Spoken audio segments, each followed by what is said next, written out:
Okay, don't lose me.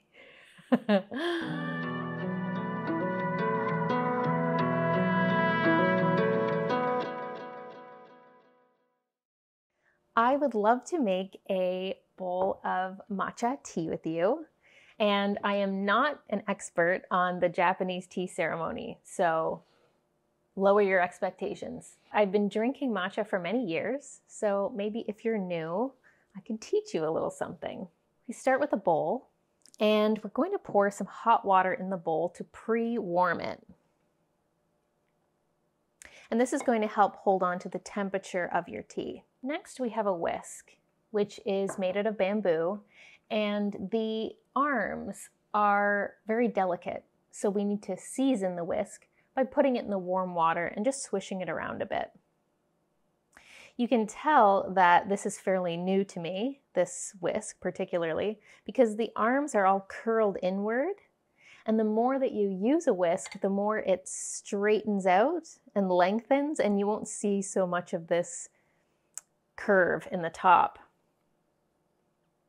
If you're someone who has stored your whisk like this in the holder, don't be embarrassed. This is very common.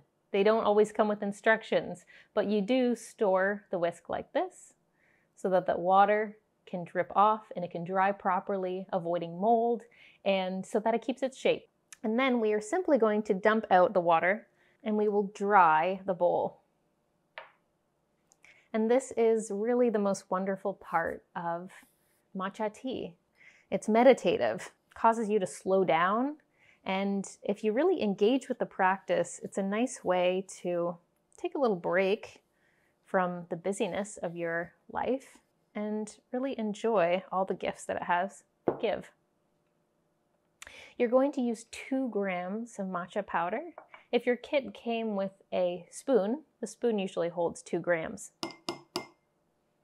Once again, we'll dry off all of our utensils as to not make a mess and to show respect for all of our tools. So now we can pour our water in and begin whisking. There are different techniques, but most people say to keep a zigzag or a W or a Z motion, not to use your wrist, but to use your whole arm. So you want to take your other hand and hold down on the bowl while you whisk to keep it sturdy. And that gives you some stability and some anchor to lean off of.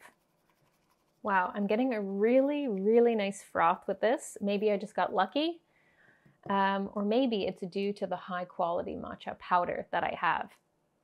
This is one case where a high quality is required. I've seen some ceremonial grade matcha powder online, and it really, it wasn't a good quality.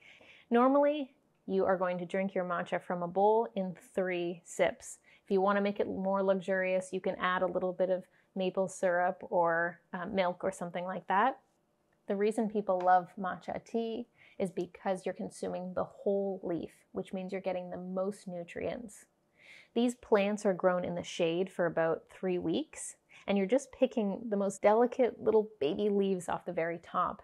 They have the most chlorophyll and a lot of health benefits, but watch out, they also have the most caffeine. So if you're sensitive to caffeine, maybe matcha isn't for you. The second caveat to matcha tea, if you're new to it, you might feel like it's a little bit too potent. If you feel that it's too rich, just have it with some food. Matcha is usually served with a little tea cake, maybe an apple slice, something that will help it in your stomach.